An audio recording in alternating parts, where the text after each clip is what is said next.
This podcast is brought to you by Most Valuable Podcasts, leading the league in podcasting entertainment.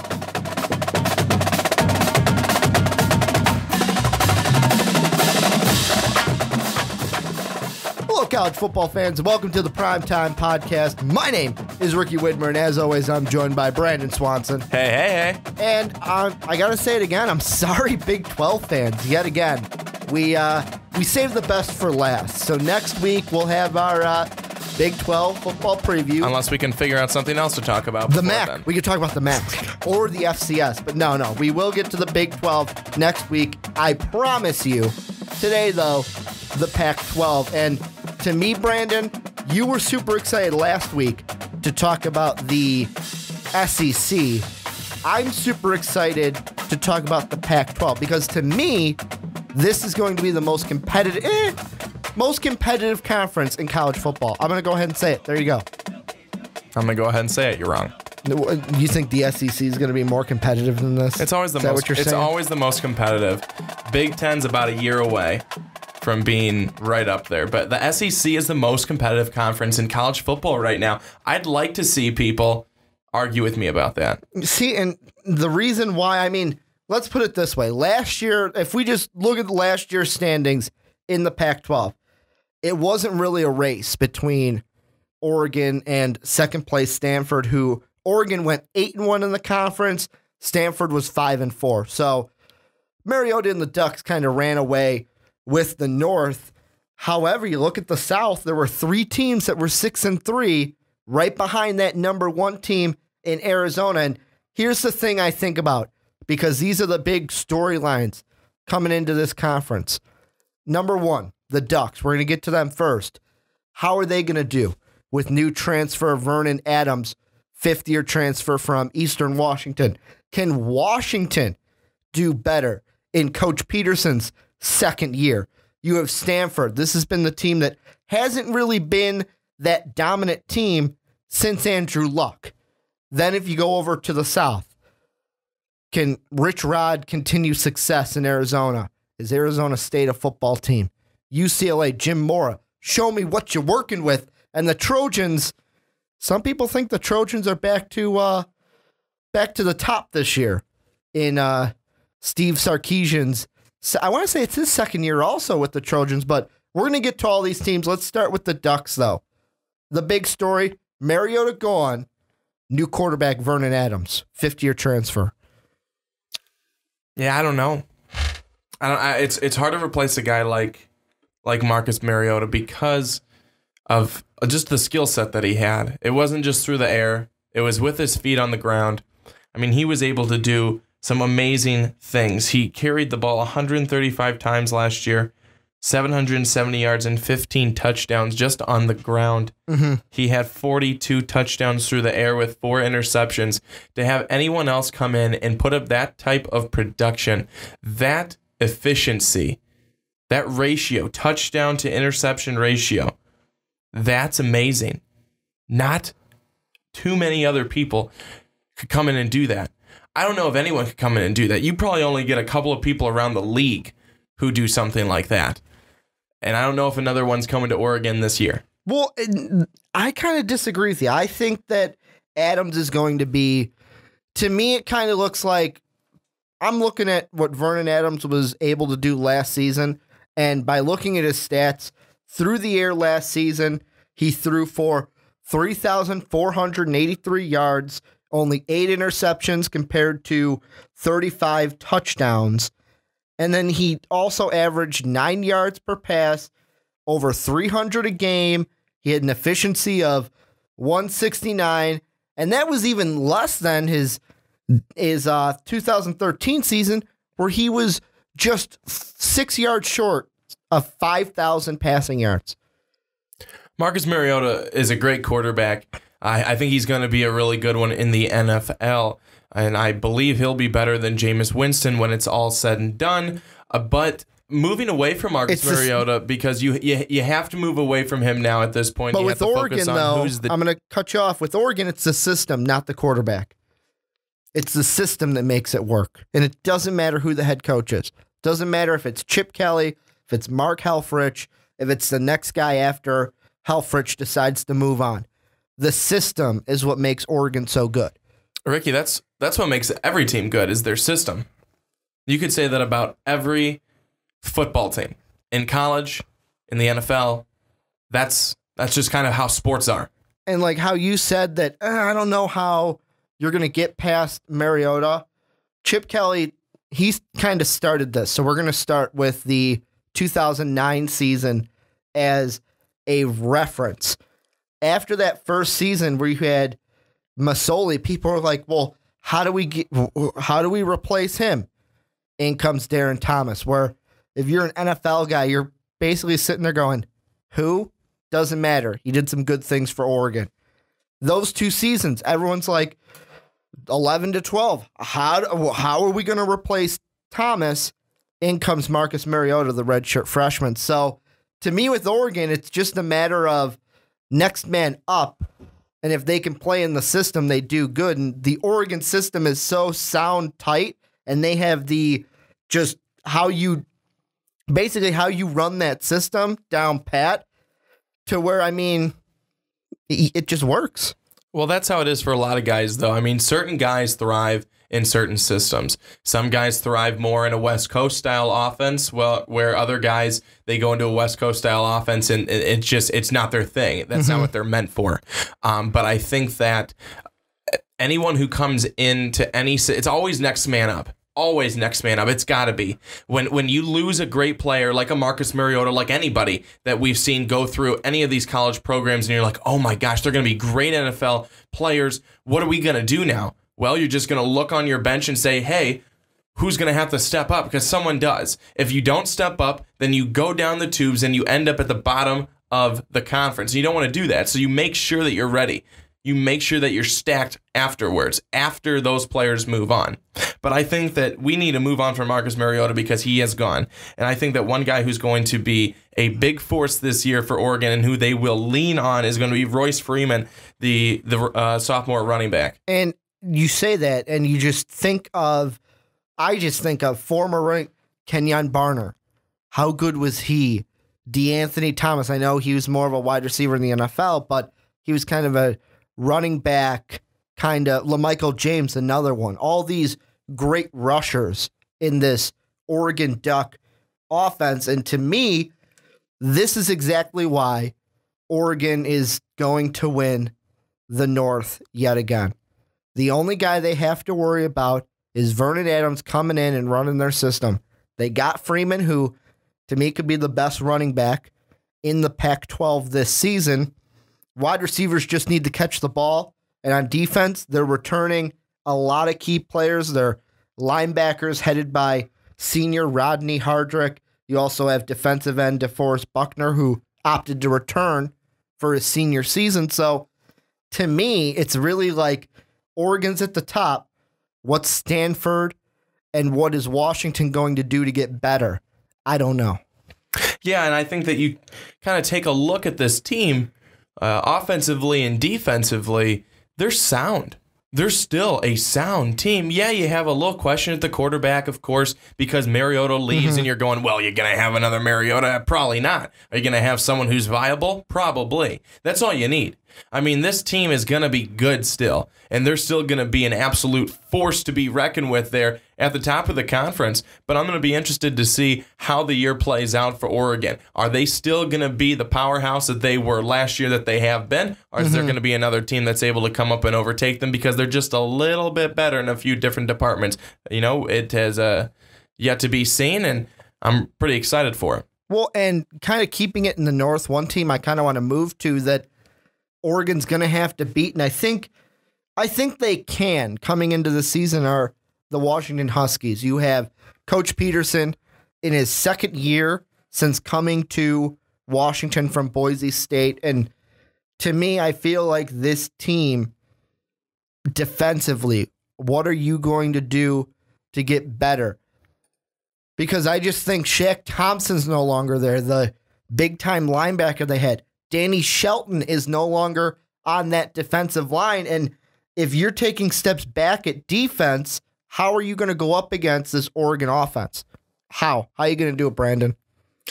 Well, I don't know. I don't know if you're going to be able to. I mean, they're a pretty big powerhouse offense. My bigger question for Washington is quarterback. Who do they have at quarterback? Who do they have coming in? And that's the question mark for me.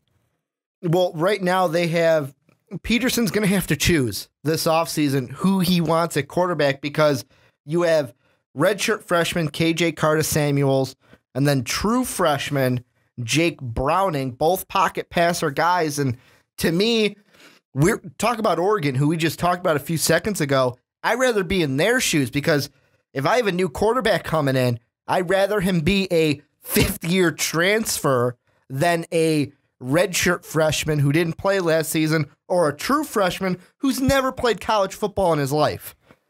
So Washington on offense is going to hit. I mean, yes, we talked running back with Oregon. Dwayne Washington is still there. You have the running back in place for the Huskies. However, who are you going with? Would you go with the true freshman or the redshirt freshman? I'm going with the true freshman. Really? Over the redshirt? Because the redshirt freshman, he's been with the team. He just didn't play last season. He got redshirted. Going with the guy coming in right out of high school? Right out of high school, has never played a college game before in his life. I want to see what he's got. Honestly, to me, this team ain't going to do much this year. I mean, look at them. They're not that good.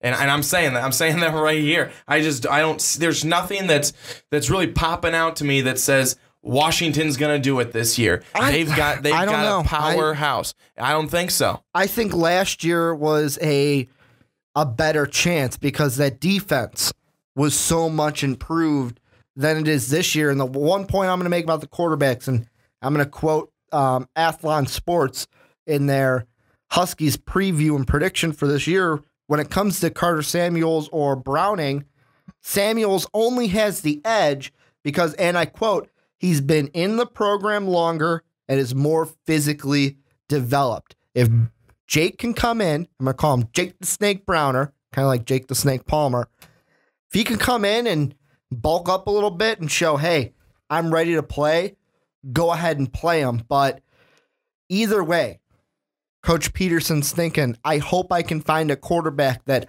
I can kind of ride for 3 or 4 years. Yeah, I'm sure that's what he's hoping. I don't think it's going to happen, though. It may be, if it does happen, it may be a really rocky start in year one, which would be 2015. Here's something that I'm looking at. Jaden Mickens, receiver, had 60 receptions last year. Next most on the team, Joshua Perkins with 25. I mean, that's just, the gap there is tremendous. More guys have to get involved on the receiving side of the football. That's just, otherwise, if you just have one guy, that's not going to do it. You need to have options. This isn't going to be, I mean, I said at the beginning of the podcast, this was a 4-5 Pac-12 team.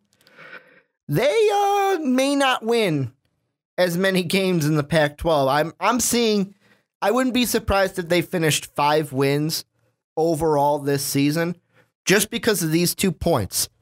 Your front 7 needs to be completely rebuilt, new quarterback, and that new quarterback is not going to be the 5th-year transfer like an Oregon is getting.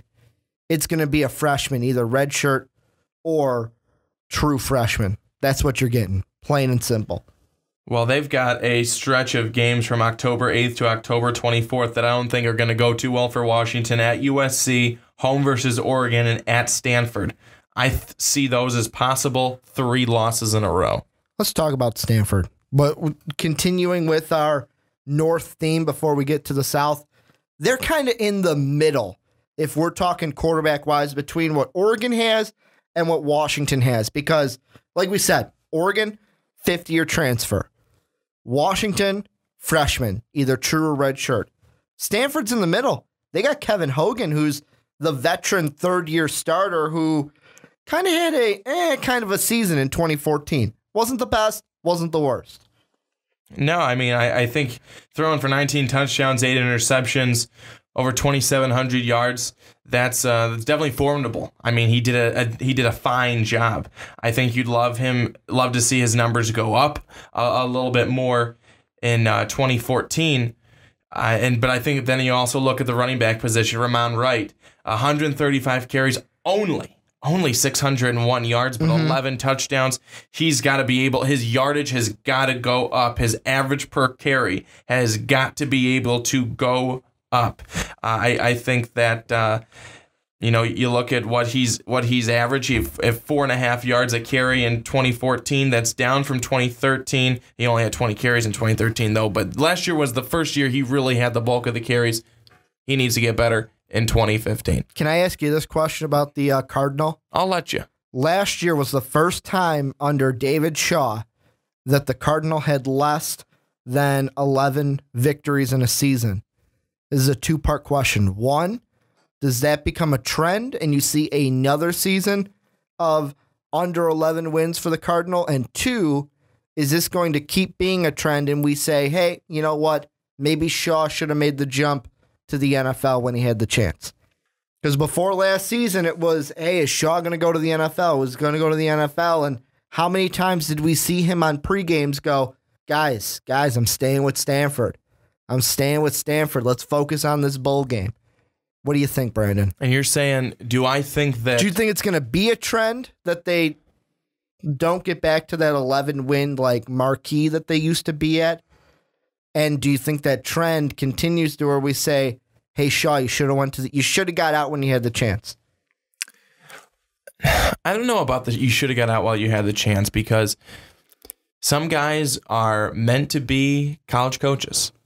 Some guys can do both. Some guys are meant to be NFL. Just like some guys are meant to be coordinators like Eric Mangenius. Yeah. Terrible head coach, great defensive mind. I mean, honestly, you look at it, there's a set spot for different guys. But I look at Stanford, and I'm a big guy on looking at the team, looking at the schedule. They're going to have a little bit of a tough time, I think, at the end of the year. So if they want to have 11 wins this year, they've got Oregon. The last 3 games are at home. Home versus Oregon, Cal, and Notre Dame. And I look at games in a span. Mm-hmm. Oregon and Notre Dame. Notre Dame, they could be a shit show. They could be really good. I don't know how they will be. Oregon, I think, will be very good. So those 3 games, they could lose 2 out of 3 there at the end. Cal, I think they'll beat Cal. But I don't know. I don't think that it will be a trend of winning 11 games each year. I don't think that's a trend, Ricky. Do you think but is it going to be a trend that they stop that? Where they get like 8 wins, 9 wins the next season, 10 wins, and they never get back to that consistent like 11, 11, 11. I don't know. I could see them more being consistently 8 wins a year or 7 wins a year. Mm-hmm. So they're not going to. So you're saying they're not going to get back to that trend? I don't necessarily know if they're going to be 11, 10, 11. I don't know if that's going to be them. I right now, I don't think so. Yeah. I have to see what they show me in the first couple of weeks of the season, and then we can go from there. But I mean, they start off with Northwestern, and that should be a win. You never know. The Wildcats had a few games even though the Wildcats are a terrible team, they should not even be a college team. You know how I feel about the dreaded Wildcats. I certainly do. They shouldn't even be a team, but you know what? They have the potential to, well, not the potential. They have that kind of what's the word I'm looking for? That kind of way to them where even when they're a bad team, they win games they shouldn't. What was it, 2 years ago? Or was it last year when they almost beat Ohio State? I think it was 2 years ago when they had that great game at Northwestern. They almost beat Ohio State. And then last year was a complete, like you said, shit show. That's what I'm going to use for the Northwestern Wildcats. But for me, Stanford, their biggest game, and this could be kind of a crossover into another team that we have yet to talk about in this podcast, Game 3 at Trojans, at USC. Because the Trojans are a team where they're on the rise. They're having Cody Kessler's back. He's kind of under the radar. No one's really expecting a lot. And I kind of feel like overall, this Trojan team, there's general public is like, yeah, you know what? The Trojans stink now. It's going to be a few years. But there's a few guys sitting there trying to be the smartest guy in the room, just thinking, you know what? They're going to surprise everyone. And I wouldn't be surprised that game against Stanford at Southern Cal on September 19th, they blow the Cardinal out. Blow them out. Yeah. Yeah, Cody Kessler is back. I mean, that's what you said. I think that's all you really needed to say. I'm excited for him. This kid is good. I mean, 39 touchdowns last year to 5 interceptions, over 3,800 yards. And I was talking about Marcus Mariota earlier and his touchdown to interception ratio. And you don't get too many guys like that. Well, here's one of those guys. Cody Kessler is very good. They don't have Buck Allen anymore. Buck Allen. I was just going to say, they don't have Buck. A great season last year. However, this team, running back wise, and I'm talking about the Trojans now, they may be a running back by committee type of team. Justin Davis is there. He's the slashing breakaway type. You have Trey Madden, who likes to, and I'm quoting Athlon Sports again, likes to rumble between the tackles. And they could kind of use those two. They also have a freshman in Ronald Jones who could work into the mix. So, I mean, this Trojan team may just say, Kessler, go do it. We'll just put anybody behind you we can, and you're the guy. You run the show. Another guy, too, they no longer have Nelson Aguilar. Drafted by the Eagles. In the wide receiver core, who had over 1,300 yards and 12 touchdowns last year. He's a great return man, too. Yeah, great return man. They lost 2 huge keys on their offense, but you still have Kessler. I'd say if Kessler was gone, too, you're not going to be competing this year. You're missing, and you may be missing this because we haven't gotten to that side of the ball yet, but I'm going to beat you to it. The biggest loss for the Trojans coming into this season, the best defensive end in the country, Leonard Williams, lose him to the NFL. Is that going to be a huge deal for the Trojans? I mean, it is. I think every time that you lose a big guy on defense, it's tough. You see it all the time because you got a big guy in there, you bring in his replacement. It's just not the same. It's not the same. And I think that defensively, it's harder to replace guys than it is offensively. I mean, there are some guys who bring the biggest bruising hits. He leaves, it's not as bad. But I think that they'll still be good. I see USC being better than last year. I'm excited for this team. Can I make a bold prediction? You do it. Is it too early in the podcast to make a bold? I mean, we're at almost the 23-minute mark. Is it too early for Ricky to make a bold prediction? Absolutely not. It wouldn't have been too early in the opening. Trojans are going to win the Pac-12 South and play Oregon. Kind of jumped the gun a little bit, but I mean, this Trojan team, yeah, I know they have to replace Leonard Williams. They have to replace their leading tackler, Hale Pollard, but they got the talent. They got guys who can step up and replace them, not to the same caliber, but good enough to beat guys like Hogan at Stanford and beat the whatever freshman is going to start in Washington or UCLA or Arizona. Those are going to be the big games for them. Because I look at this and I would not be surprised. I'm not going this far to say this for sure, but I would not be surprised if the only game they lose in the conference this season at Oregon and then get their revenge on the Pac-12 champ. Really? Wouldn't be surprised if it happened. I don't see it happening. I see Oregon winning the whole kit and caboodle in the Pac-12. But I'm talking about this. I'm talking about the South, though. You don't see them losing. No. Their 2 closest games will be Arizona State might put up a fight just because it's in Arizona State. Arizona won't win. That's a home game. UCLA, that's the closest South games. I mean, they're going to win all 3 of those games. Arizona, I don't think, is going to be as good as they were last season. I think that Oregon is just destined to win the North, And between the Trojans and UCLA, who's going to go to play them? Those are my two top runners for the South. Well, USC has at least 2 losses. You're going to have them losing Notre Dame. No, of course, naturally. No, I'm not. No, You're going to say Arizona and Oregon. They're going to lose to Arizona State at Arizona State, and they will lose at Oregon. Well, Oregon, they're going to lose no matter what because it's at Oregon. And Oregon, I don't think the Trojans are back to that Pete Carroll kind of let's give Chip Kelly's Ducks a run for their money. And Duck fans, I know, Chip Kelly's no longer there, but that was Pete Carroll versus Chip Kelly. That's what it was. And I wouldn't be surprised if they lost to Arizona State.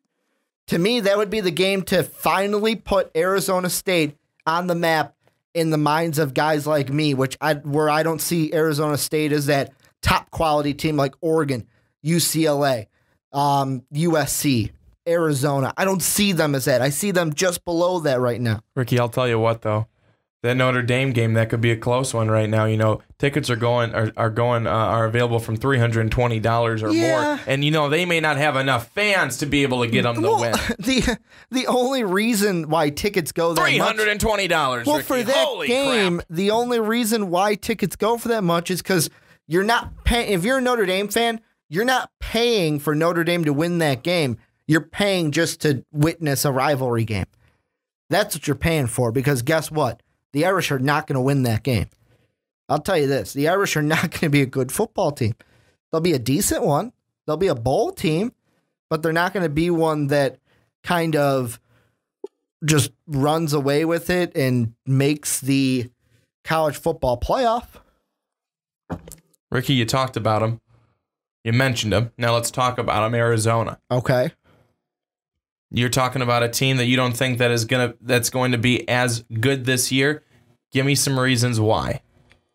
Well, I'll say this first. Looking at kind of the overview of their offense, everything goes against me. Ricky, why would you say that? You have sophomore quarterback Anu Solomon coming back. He's the first holdover quarterback for Arizona since Nick Foles, 2010-2011. Then you also have... And how's he doing? You have sophomore tailback Nick Wilson returning. You have Caleb Jones, the wide receiver, returning. But here's the key. We talked about it, especially with the Trojans. That defense, yeah, they lost their top 2 best defensive end and leading tackler, but they have guys that can step up. Arizona's losing 2 guys, 3-year starters on the offensive line, and Mickey Barkus and Fabian Ebele. And to me, that's, you lose 2 big guys, 2 starters on that offensive line. That's usually where then it comes into, okay, Solomon, what can you do when you have a few less seconds? What can you do? Can you make those throws where you're getting hit? You're taking a hit, but you still got to make the throw. This is what he'll do, Ricky. He'll run 137 times for 291 yards and 2 touchdowns. That's what he'll do. So he may be asked to scramble a little bit more, something that he's already proven he can do if need be. Ricky, you're wrong on this one, man. I'm telling you. Arizona is going to be as good as they were last year, maybe better. And they're going to beat USC when USC plays them. Yes, they are. They're not. I held out until we talked about Arizona to say that, but Arizona is going to whoop them. Well, let me put it this way. I'm not saying Arizona is going to be like a 6-6 team, but I do believe they will lose to the Trojans. And the way I kind of see it going down is Arizona may be, okay, we're good. And then that's the only game they lose is against the Trojans. Because, I mean, for them, looking at their schedule, besides UCLA, their 3rd game of the season, and USC on November 7th, they can beat Stanford. They can beat Oregon State. They can beat Colorado, Washington State, Washington. They can beat Utah. I believe they could beat Arizona State. However, and this is yet again, the 3 teams I have as in contention for the South: Arizona, UCLA, USC. This is how I see it going down. Trojans and Wildcats will both beat the Bruins. Sorry, UCLA. Then you'll have Arizona State. I think Arizona can beat them. I think the Trojans, in a close game, field goal difference, Trojans can beat Arizona State. It all depends on what happens, Ricky, on November 7th, and it's at Southern Cal. It's on the road for the Wildcats. This Arizona team goes 9-0 to start the season. And they lose to Arizona State. Is that what you're saying? No, I'm not saying that. This team could have a perfect season this year. So you think they're going to go 12-0? I'm not saying that. I'm saying that they could. And then lose to Oregon again in the Pac-12. Get, demolished by Oregon in the Pac-12 title game again? Ricky, I'll be able to give you my thoughts when we get to that point in the show. I don't like to jump the gun too early. You know what would be actually very interesting if this happened? All right, let's hear it. USC loses to Arizona State, but beats Arizona. Arizona beats Arizona State. 3 teams at the top of the South, 1 loss. And it's almost a 3-way tie. How crazy would that be? Each one has 1. It was like, well, Arizona beat the Trojans, but the Trojans beat the Wildcats, and the Wildcats beat the Sun Devils. Do you see that happening at least? I'm not saying it's going to happen because I think the Trojans are going to outright win the South by a game. You're crazy. By a game. You are crazy. Said it yourself. Cody Kessler, man. He is going to come out. I'll say it right here. Heisman, he's not going to win it. Heisman-like season. Well, why wouldn't he? He'll be a Heisman finalist. I mean, why wouldn't he? If he puts up the numbers anywhere close to what he did last year, if not better, which I would expect, he's going to be a Heisman finalist at the end of the season. He should be. Let's put it that way. But does he? I'm not saying that Arizona is just going to completely fall off. Does he win it though? Could he win it? I'm still on Kessler. He could win it, but I'm not going to say that he could win it. I'm just going to say he's going to be a finalist. I'm also going to go with on your way of thinking. They could all lose to each other, but they might not. I was just throwing out you know how I do. I like to think of those situations, and man, it'd be cool if it happened, but it probably won't. But going back to it, I think November 7th, I think we could have a game where it's undefeated Arizona against undefeated USC. Who's going to come out on top? That would be the prime time. And I love how that game at this moment is still TBA, because I bet you they come in undefeated and it's a primetime game. Primetime ESPN, and then... Which one's this? Which game? This is the Trojan-Arizona game on November 7th. Both are undefeated. Primetime on ESPN or primetime on the Pac-12 network. And they just... Oh, that'd be a great game to watch. I mean, it'd be a little bit late for us. That'd be like an 8 o'clock start time for us because we're here in the Midwest. But, yeah. I'd watch it with you. Oh, it'd be a great game to watch. So I can then rub it in your face when it doesn't go the way you think. I think the Trojans are going to do... I'm just really high on the Trojans this year. I think they're going to be way better than last year.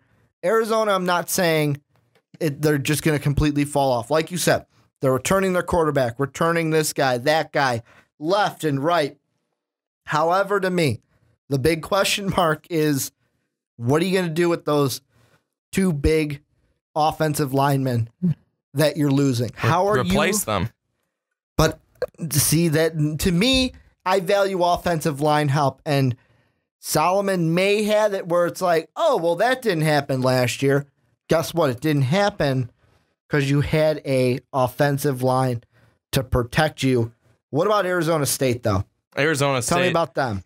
Arizona State, I think that they're going to be another pretty strong team. They'll return DJ Foster. They're losing Jalen Strong on the receiving side. And then they're returning quarterback Mike Berkovici, pardon me. But I don't know. I don't know about the quarterback situation because they lose Taylor Kelly as he graduates. That was at least some stability with Kelly. Berkovici, question mark. Can I throw one thing out there that I just noticed? Yeah. if we're looking yet again, I'm quoting Athlon Sports. That's where I'm getting this. Their prediction, guess where they have Arizona State finishing in the Pac-12 South? No, not 3. They have them finishing 2. Guess where they have Arizona finishing? Okay, I'll guess 3. 4. Oh, they're wrong. This is how they have it. They think Arizona's going to be 4th in the South, UCLA 3, Arizona State 2, Trojans 1. No way. No way. At least I'm not that, Brandon. I think with me, if I had to take those 4 teams, 4 is going to be UCLA, 3 will be Arizona State, 2 the Wildcats, 1 the Trojans. That's how I see it. I feel like you and me, the only thing we're switching are those top 2 teams. That's it. Yeah, Arizona's going to be at the top, followed by the USC Trojans at 2. Well, it's getting to that time in the podcast where we usually do these with all of our previews. Brandon, who wins the Pac-12 outright at the end? And are we going to see a college football playoff team from this conference? Wow, Ricky, you're making this pretty tough. It's going to be very similar to last year. It's going to be Arizona in the South. It's going to be Oregon in the North. However, this year, the talent that Arizona has is just going to overpower Oregon, and Arizona is going to win the Pac-12. Are you high? You high right now, Brandon? It sounds like it. You make some really stupid predictions. Why don't you let me make one? Ooh, I see what you did there, but here's how it's going to go. I'm just going to say this. Oregon's winning the Pac-12. There's no team in this entire conference that can touch them. No team. The North, laughable. The South has a better chance than the North. However, the way I see it, whoever comes out of the South, USC, Arizona State, Arizona, UCLA, it's basically who wants to lose to the Ducks in the title game. My loser is going to be the Trojans. They're going to go in to Pasadena. They'll lose to the Ducks. They'll have a nice bowl game. Ducks will go on to the college football playoff. However, I will say this.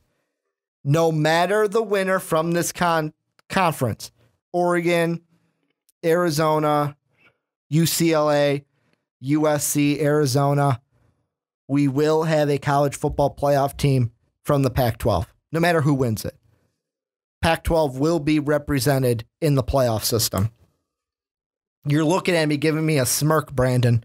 Got to open your mouth. Not this year. So you think Arizona's going to win it but miss the playoff? Yep. Because let me guess, you got 2 SEC teams.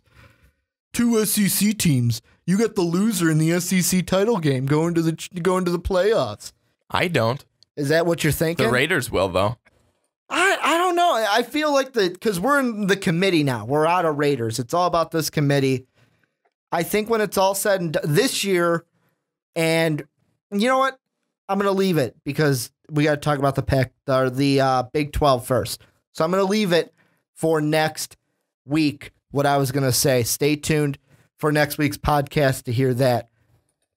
I really hate when you tease Ricky. Honestly, it kills me. I really, really don't like it. Well, you know what? I love to do it. And hey, just means you guys got to tune into the Big 12 preview next week. But that's going to do it for our Pac-12 preview for college football heading into the 2015 season. Thank you guys for checking out the podcast. You can follow me on Twitter at Ricky Widmer. Brandon is at young_swan19. I always want to say 12, but it's 19. Most Valuable Podcast is at Most Valuable Pod. If you like the podcast, go ahead, hit that like button. If you loved it, hit the subscribe button. Thank you guys again for checking out this podcast. Make sure to check out the link down below to the Most Valuable Podcast Fantasy Football League. Take on the minds of me, Brandon, Mark, as we do another Fantasy Football League in the NFL for 2015. Thank you guys for checking out this podcast. And as always, have a good day, everybody. Thank you for listening to this MVP podcast. Follow us on Twitter at Most Valuable Pod for more great podcasts.